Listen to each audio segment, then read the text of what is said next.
सत्यं शिवं सुन्दरं सत्यं शिवं सुन्दरं सत्यं शिवं सत्यं शिवं सुन्दरं सत्यं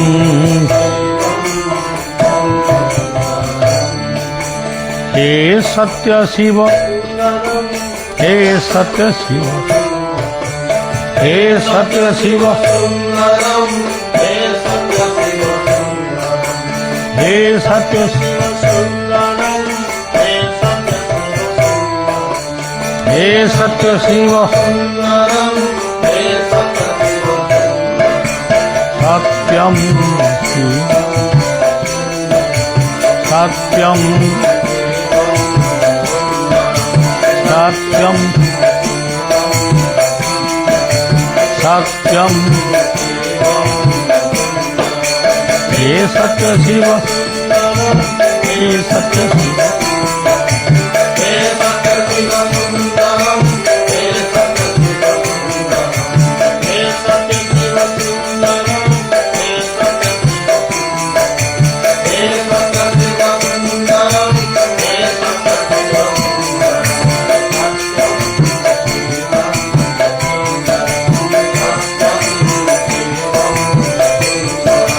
सत्यं सत्यं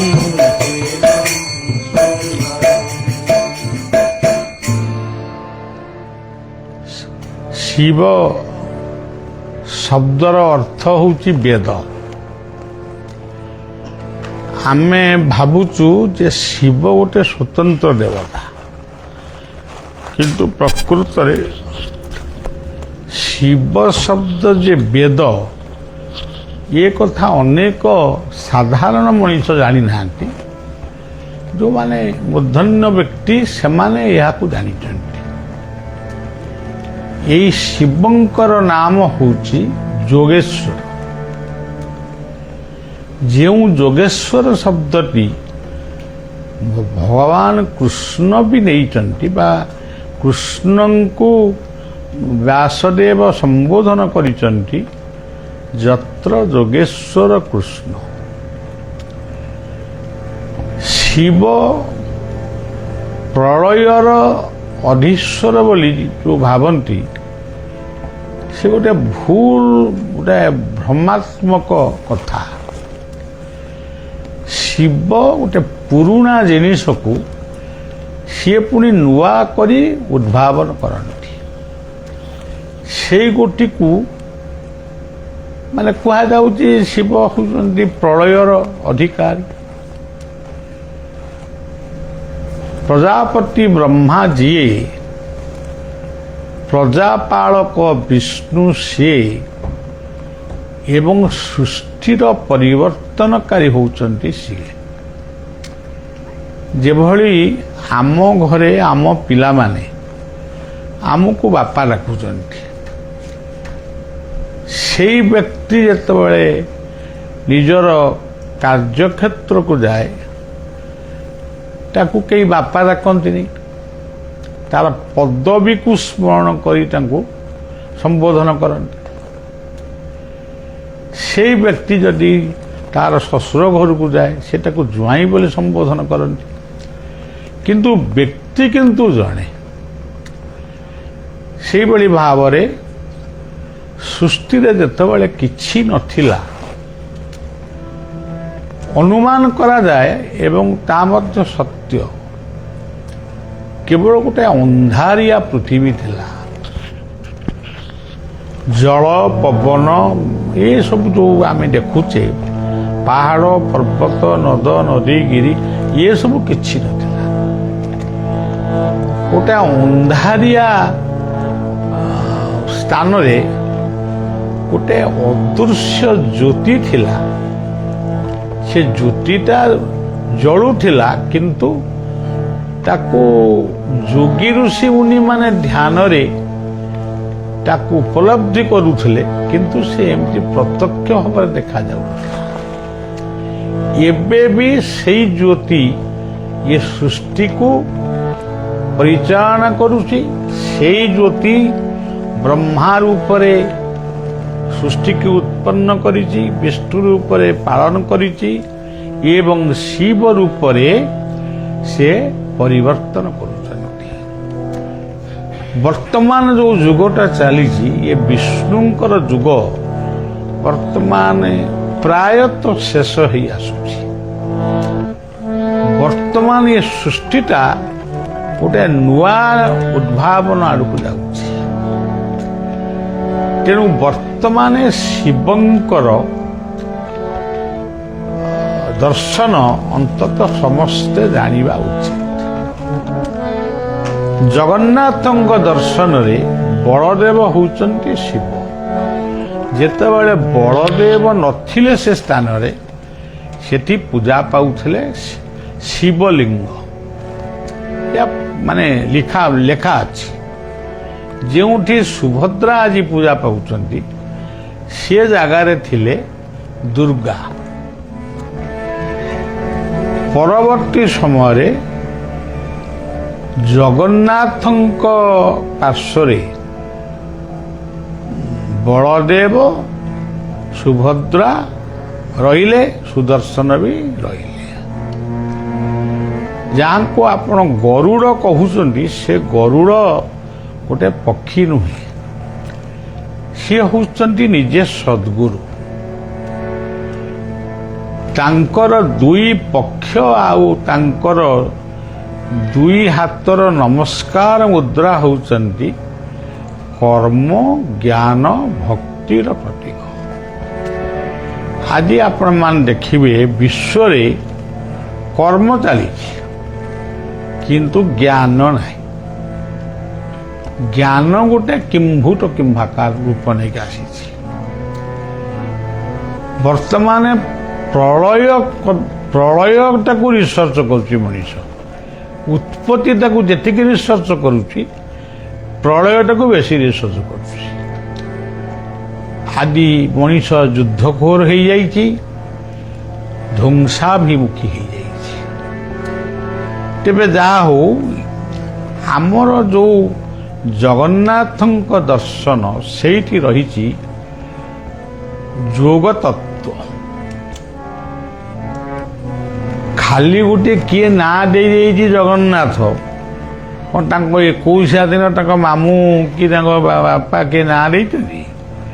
ତେଣୁ ଏଇ ଯେଉଁ ଶବ୍ଦ ଆସିଲା, ଶିବ ଶବ୍ଦ ଆସିଲା ବେଦରୁ। ଶିବ ମାନେ ସ୍ୱୟଂ ବେଦ। ବେଦୁ ହୋଇଲା ନାନା ଗତି, ତା ତତ୍ତ୍ୱ କେହି ନ ଜାଣନ୍ତି। ତାପରେ ବି କହିଲେ ଓଙ୍କାର ରୂପେ ଥିଲା ବେଦ, କେହି ନ ଜାଣେ ତାର ବେଦ। ସେସବୁ କଥା ମୁଁ କହିବାକୁ ଚାହୁଁନି। ଆପଣମାନେ ଦେଖନ୍ତୁ, ଆମର ଜଗନ୍ନାଥଙ୍କ ପାଦ ତଳେ ଆମ ଘର। ସେଇ ପାଦ ପଦ୍ମରୁ ଆମେ ଆଇଛୁ, ପୁଣି ସେଇଠି ବି ମିଶିବୁ। ଯଦି ଏହା ସତ୍ୟ, ତାହେଲେ ଜ ହେଉଛନ୍ତି ଯୋଗର ପ୍ରତୀକ। ଜ ହେଉଛନ୍ତି ଅଦୃଶ୍ୟ ଜ୍ୟୋତିର ସ୍ୱରୂପ। ଯେଉଁ ଅଦୃଶ୍ୟ ଜ୍ୟୋତି ଆମକୁ ଗଢ଼ିଛି। ଜ ହେଉଛନ୍ତି ପ୍ରକାଶମାନ ସୂର୍ଯ୍ୟଙ୍କର ଜ୍ୟୋତି, ଅପ୍ରକାଶମାନ ପରମାତ୍ମାଙ୍କ ଜ୍ୟୋତି। ଇଏ ହେଉଛି ଜ। ଏବଂ ଜ କହିଲେ ଜନାର୍ଦ୍ଦନ ଯେ ସମସ୍ତଙ୍କୁ ବଞ୍ଚିବାର ଅଧିକାର ଦେଇଛନ୍ତି ଏବଂ ସମସ୍ତଙ୍କୁ ଅଳ୍ପ ବହୁତେ କିଛି ଖାଇବାର ବ୍ୟବସ୍ଥା ବି କରିଛନ୍ତି। ଇଏ ହେଉଛି ଜ। ଜ କହିଲେ ଯୋଗ। ତେବେ ଯୋଗଟି କ'ଣ? ଆପଣ ଦେଖିବେ ଭାଗବତର 15-16 ଅଧ୍ୟାୟରେ ସୁସ୍ପଷ୍ଟ ଭାବରେ ଏଇ ଜଗନ୍ନାଥଙ୍କର ସ୍ୱରୂପ ଭଗବାନ କୃଷ୍ଣ ଯେଉଁ ତତ୍ତ୍ୱଟି କହିଛନ୍ତି ତାକୁ ସମସ୍ତେ ଟିକେ ପଢ଼, ତାକୁ ଜାଣ ସେ ପ୍ରକୃତରେ କ'ଣ। ଆମେ ଯୋଗ କହିଲେ ବହୁତ କଥା କହୁଛୁ, ଆମେ ବି ଏଇଠି ମଧ୍ୟ ଗୋଟେ ଯୋଗ ନାଁ ଦେଇଛୁ ରାଜରାଜାଦି ଯୋଗ, ଆଉ କିଏ କହୁଛି ରାଜଯୋଗ। ଏସବୁ କଥା ଗୋଟିଏ, ତାକୁ ଲକ୍ଷ୍ୟ କଲେ ଜଣାପଡ଼େ କିଛି ପ୍ରଭେଦ ନାହିଁ। କିନ୍ତୁ ଯୋଗ କହିଲେ ଗୋଟିଏ କଥାକୁ ବୁଝଉଛି ଯେ ଯୋଗସ୍ଥମ କୁରୁ କର୍ମାଣି, ପ୍ରଥମେ ଯୋଗ କର।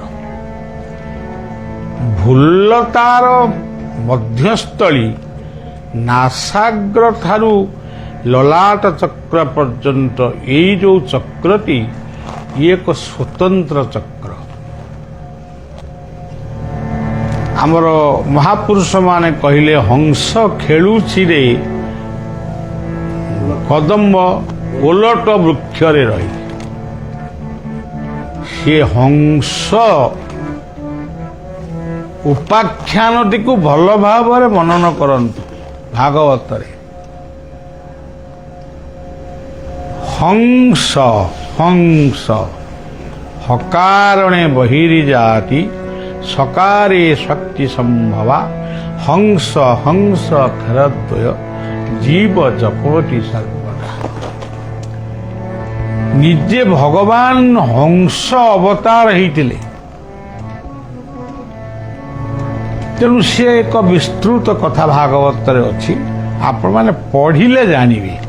ଖାଲି ଆମେ ଟିକେ କହିଦେଲୁ, ଆପଣମାନେ ଟିକେ ଶୁଣିଦେଲେ, ବାବା ଭଲ କହିଲେ ମନ୍ଦ କହିଲେ, ସେଗୁଡ଼ା କଥା ନୁହେଁ। ପ୍ରାକ୍ଟିକାଲି ଆପଣମାନଙ୍କୁ ଭାଗବତ ଅଧ୍ୟୟନ କରିବାକୁ ପଡ଼ିବ। ସବୁ ନ ପଢ଼, 12 ସ୍କନ୍ଧ ନ ପଢ଼, 11 ସ୍କନ୍ଧର 15-16 ଅଧ୍ୟାୟରେ ସବୁ ଅଛି। ଏଇ ହଂସଟି କୁ ଓଲଟେଇ ଦେଲେ ସେ ହଉଛି ସୋହମ୍। ଚିନ୍ତା କରିବ ନାସାଗ୍ରରୁ ଲଲାଟ ପର୍ଯ୍ୟନ୍ତ। ଗୋଟେ ପାୱାରଫୁଲ, ସବୁଠାରୁ ପାୱାରଫୁଲ ଚକ୍ର ହଉଛି ସେଇ ଚକ୍ରଟି। ଇଏ ହଉଛି ଜ କହିଲେ ଯୋଗ। ସେ କହିଛନ୍ତି ଭୁଲତା ଦ୍ୱୟର ମଧ୍ୟରେ ବିନ୍ଦୁ ରୂପ ବିରାଜିତ। ଏକଇ ବୃକ୍ଷେ ପକ୍ଷୀ ଦୁଇ ବସନ୍ତି ପ୍ରିୟ ଭାବ ବହି ଗୋଟିଏ ଭୁଞ୍ଜାଇ ଭୁଞ୍ଜଇ ଅନ୍ୟଟି ସାକ୍ଷୀ ପ୍ରାୟ। ଏଟାକୁ ଅନୁଭବକୁ ଆଣିବାକୁ ପଡ଼ିବ। ଗ କହିଲେ କ'ଣ? ଗ କହିଲେ ଗତି। ଗତିଟି ପୁଣି କ'ଣ? ଆମ ନିଶ୍ୱାସର ଗତି। ଏଇ ନାସାର ଦୁଇ ପୁଡ଼ାରେ କେତେବେଳେ ହଂସ, କେତେବେଳେ ସୋହମ୍ ସେ ଉଚ୍ଚାରଣ କରୁଛି, ତମେ ଶୁଣିପାରୁନା, କିନ୍ତୁ ସେ ଉଚ୍ଚାରଣ କରୁଛି ହଂସ। ଏଇ ଯୋଉ ଗତି ଆସୁଛି ଯାଉଛି, ବାରଣ ନହୁଛି। ଆମ ମହାପୁରୁଷ ମାନେ ଲେଖିଲେ ଆସୁଛି ଯାଉଛି, ବାରଣ ନହୁଛି। ଯୋଉଦିନ ସେ ବାରଣ ହେଇଯିବ, ସେଦିନ ଆମେ ତାଠାରୁ ଅଲଗା ହେଇଯିବ। ଇଏ ଗତିକୁ ଯୋଉମାନେ ସ୍ଥିର କରିଛନ୍ତି ସେମାନେ ମହାପୁରୁଷ। ସେଇମାନେ ହିଁ ମହାପୁରୁଷ ହେଇଯାଇଛନ୍ତି। ଆମେ ଏମିତି କହୁନି, ମୁଁ କୌଣସି ମତକୁ ଖଣ୍ଡନ କରୁନି। ଆମେ ଏମିତି ଯେଉଁ ଗୁଡ଼ାଏ ହୁମା ପିଟିଆ ଭଳିଆ ଗୁଡ଼ାଏ ହେ ପୁଳାଏ କୀର୍ତ୍ତନ କର, ପୁଳାଏ ଯଜ୍ଞ କର, ପୁଳାଏ ଅମକ କର, ଡମକ କର, ଇଏ ସବୁ ଗୁଡ଼ାଏ ଆମର ସ୍ପିରିଚୁଆଲ ଏନ୍ଜୟମେଣ୍ଟ। ଆମେ ଆମ ନାମ କରିବୁ, କୀର୍ତ୍ତନ କରିବୁ, ଯଜ୍ଞ କରିବୁ, ସିଏ ଚାଲୁ। କିନ୍ତୁ ଯେଉଁମାନେ ମହାମାନବ ଆଜି ପୃଥିବୀରେ ଯେଉଁମାନଙ୍କର ଆଦର୍ଶକୁ ନେଇ ଆଜି ପୃଥିବୀ ଚାଲିଛି, ସେ ତାର ମୂଳ ତତ୍ତ୍ୱ ହେଉଛି ଗ। ଗ କହିଲେ ଗତି। ଗୀତାରେ ମଧ୍ୟ କହିଲେ ଗତିର ଭର୍ତ୍ତା ପ୍ରଭୁ ସାକ୍ଷୀ ନିବାସ ଶରଣ ଆପଣ ଦେଖିବେ ଆମ ସନାତନୀ ମାନେ ଗୋଟିଏ ଠାକୁରଙ୍କୁ ନାରାୟଣ ବୋଲି କହନ୍ତି। ସିଏ ନାରାୟଣଙ୍କର ମାତ୍ର 4ଟି ହାତ ସେ ତାଙ୍କର ମନେ ମନେ କଳ୍ପନା କରିଛନ୍ତି। କିନ୍ତୁ 4ଟି ହାତ ସିଏ ପୁଣି ଧରିଛନ୍ତି କ'ଣ? ଶଙ୍ଖ, ଚକ୍ର, ଗଦା, ପଦ୍ମ। ଶଙ୍ଖ ହେଉଛି ସତ୍ ସଂକଳ୍ପ। ଆମେ ଗୋଟେ ଭଲ କାମ କରିବୁ, ବାଧା ଆସିବ ଆସୁ, କିନ୍ତୁ ଆମେ ଭଲ କାମ କରିବୁ। ଇଏ ହେଉଛି ଶଙ୍ଖ।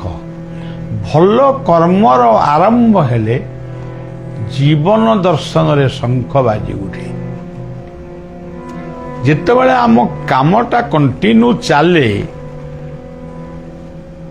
ସବୁ ବାଧା ବିଘ୍ନକୁ ଏଡ଼ିକିରି ଚାଲେ, ସେଇଗୁଟାକ ହେଉଛି ଚକ୍ର। ଆଉ ଗୋଟେ ଯୋଗ ମାର୍ଗର ଚକ୍ରଟା କହିଲି, ଲଲାଟ ଚକ୍ର। ଗଦା କହିଲେ କ'ଣ? ଗଦା କହିଲେ କ'ଣ? ଗୋଟେ କାହାକୁ କିଏ ବାଡ଼େଇବ ନା କ'ଣ? ଗଦା କହିଲେ ଗତିଦାତା ଗୁରୁ। ଗୁରୁ ହେଉଛନ୍ତି ଗଦାର ପ୍ରତୀକ। ପଦ୍ମ ହେଉଛନ୍ତି ଜ୍ଞାନର ପ୍ରତୀକ, ଅନୁଭବର ପ୍ରତୀକ। ତେଣୁ ଇଏ ଗ ଅକ୍ଷରରେ ଗଙ୍ଗା, ଇଏ ଗ ଅକ୍ଷରରେ ଗାୟତ୍ରୀ, ଇଏ ଗ ଅକ୍ଷରରେ ଗୋମାତା, ଏ ସବୁ ଗ ଅକ୍ଷରରେ ଅଛନ୍ତି। ଜ ଗ ପରେ ତାପରେ ଆସିଲା ନା। ନାଁଟି କ'ଣ? ଇଏ ଦୁନିଆରେ ଯେତେ ନାଁ ତମେ ଶୁଣୁଛ, ଆମ୍ବ ଗଛ, ପଣସ ଗଛଠୁ ଆରମ୍ଭ କରି ବାଘ, ଭାଲୁ, ଛେଳି, ମେଣ୍ଢା, କୁକୁର ପର୍ଯ୍ୟନ୍ତ ସବୁ ନାଁ କିଏ ଦେଇଛି? ଆମେ କହୁଛୁ କୁକୁର, ସିଏ କହୁଛନ୍ତି ଡଗ, ଇଏ କିଏ କହୁଛନ୍ତି କୁତା। ଏ ନାଁ ସବୁ କିଏ ଦେଇଛି? କିଏ? ସେ ପଣ୍ଡିତଙ୍କ ନାଁ କ'ଣ? କୋଉ ଇତିହାସରେ ତାଙ୍କ ନାଁ ଅଛି? ସେଇ ଯୋଉ ଭାଗବତର କଥାରେ ରହିଛି, 4 ଜଣ ବ୍ରହ୍ମାଙ୍କର ପୁତ୍ର ଆବିର୍ଭାବ ହେଇଥିଲେ। ତା ଭିତରେ ସନାତନ ବି ଥିଲେ, ସନନ୍ଦ କୁମାର ଥିଲେ, ସନତ କୁମାର। ଇଏ ସବୁ ଯାକ ସେଇ 4ଟିଙ୍କ ଠାରୁ ଇଏ ପୃଥିବୀ ଘେରିଛି। ତାଙ୍କୁ କୁହାଯାଇଛି ବ୍ରହ୍ମାଙ୍କର ନନ୍ଦନ। ଏଇ ହେଉଛି ନା। ନା କହିଲେ ଜ ଗ ନା। ନା କହିଲେ ନାମ। ସେ ନାମଟି ସ୍ପଷ୍ଟ ଭାବରେ କହିଛନ୍ତି, ତମେ କୋଉ ନାମ କରୁଛ କର, କିନ୍ତୁ ହଂସନ, ଇଏ ନାମ ଠାରୁ ପାୱାରଫୁଲ ନାମ କେହି ନୁହନ୍ତି। ହଂସ ଖେଳୁଛି ରେ ଲୋଟଣି ଓଲଟା ବୃକ୍ଷରେ, ବାଇ ମନ ହୁଅ ବସି ହଂସକୁ ଖେଳା, ହଂସ ଉଡ଼ିଗଲେ ବୁଡ଼ିବ ଭେଳା। ପୋଖରୀ ଗୋଟିକ 4 ଚଉରସ, ଡିମ୍ବ ପାଡ଼ି ଅଛି ଅଣ୍ଡିରା ହଂସ, ଜୁଇ ବୃକ୍ଷ ଅଛି ମନ୍ଦାର ଫୁଲ, ସର୍ପକୁ ମଣ୍ଡୁକି କରୁଛି ଗେଲ। ଏଇଭଳି ଭାବରେ ଆମର ମହାପୁରୁଷ ଅଚ୍ୟୁତାନନ୍ଦ ମଧ୍ୟ ବର୍ଣ୍ଣନା କରିଛନ୍ତି। ଆପଣ ଦେଖିବେ ପନ୍ତସଖା ଯୁଗର ଯଶୋବନ୍ତ ଦାସ ଯେ ଥିଲେ, ତାଙ୍କ ସାଧନା ହେଉଛି ସ୍ୱରୋଦୟ ସାଧନା। ତାକୁ କିଏ ପଢୁଛି? ସେ ବହି ଆଗେ କୋଉଠି ମିଳୁଛି କି ନାହିଁ ସନ୍ଦେହ। ଇଏ ହେଉଛି ନାମ। ଜ ଗ ନା। ନା କହିଲେ ହଂସ। ଥ କହିଲେ ସମାଧି।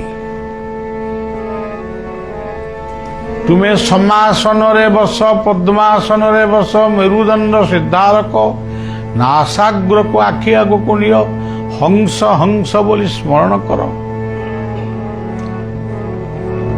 ଗୋଟେ ସମୟରେ ଉପଲବ୍ଧି କରିବ, ତମ ମେରୁଦଣ୍ଡ ସ୍ୱରୂପୀ କୁଣ୍ଡଳିନୀ ଚକ୍ରରେ ଗୋଟେ ପିମ୍ପୁଡ଼ି କାମୁଡ଼ିଲା ଭଳି ଗୋଟେ ଛୋଟ କୀଟ କିଏ ଯାଉଛି ଆଉଛି ଯାଉଛି ଆଉଛି। ସେଇଦିନ ଜାଣିବ ତୁମର କୁଣ୍ଡଳିନୀ ଚକ୍ର ଜାଗ୍ରତ ହେଲା। ତମ ଆଗରେ 2-3ଟା ଲୋକ ବି ମରିଯିବେ, ତୁମେ କାନ୍ଦିବନି। ମଲେ ମଲେ ଆଉ କ'ଣ, ଜନ୍ମ ହେଇଥିଲେ ମଲେ ଆଉ। ଯେଉଁଦିନ ଲଲାଟ ଚକ୍ରକୁ ଧ୍ୟାନ କରୁ କରୁ ଗୋଟିଏ କ୍ଷୁଦ୍ର ଜୁଳୁଜୁଳିଆ ପୋକ ଭଳି गोटे आलोक को देखिब सेदिन आत्मज्योतिर दर्शन कल तेणु से पेसेंस आमर रहिबा धैर्य आमर रहिबा उचित तो थटी कहले धैर्य बा तुम माने जोग मार्ग जिते थकी पड़ो सेतबे जोगेश्वर शिव बा परमात्मा तुमको दर्शन देवे ये सृष्टि जोगरु ही तैयारी तेणु यही हूँ जगन्नाथ यही जगन्नाथ दर्शन भितर सबू कथा भी अच्छी किंतु आमे ताकू तो पढ़ुनु आसब के तेणु सज्जन से कहुई परम शास्त्र भागवत अभ्यास करुथिब नित्य से जगन्नाथ पादरे आमे निजकू समर्पण करवा दंडवत केते हवा आम दंडवत तो आसेनी दंडवत हब तेरे से निवेदन करवा सर्वे भवन्तु सुखी वर्तमान पृथ्वी सबू मिलूँ गोटे जिनिस मिलूनी शांति बलिया भी से शांति खोजुची तेणु से शांतिर दर्शन गुरु दर्शनम सेतिकिरे जेतिकी आनंद आसुची नहले आउ शांति नहीं तेणु सर्वे भवन्तु सुखिन ये सनातन धर्मर मौलिक मंत्र वसुधैव कुटुंबकम सनातन धर्म ही कही अन्य मान कही ना आउ कृष्णंकर वंशीवदा ठारू आरंभ कर गोपपुर बारिका पर्यंत ये भली महामानव पृथ्वी रे आज जन्म ही ना तेणु आमे तांको ही डाकिबा से आसंतु तांको पृथ्वी की से संभालतु आम द्वारा किछि हबनी आमे 60 वर्ष ला कई कई चलीचु किंतु कौन परिवर्तन होउची से प्रभु को जଣା तेबे आमे कर्म फल को आशा न करी कर्म करने को आमे हमको आदेश अच्छे आमे कर्म करुचु कथाटी एटी रखिबा जगन्नाथ बलदेव सुभद्रा सुदर्शन जगन्नाथ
जय श्री राम।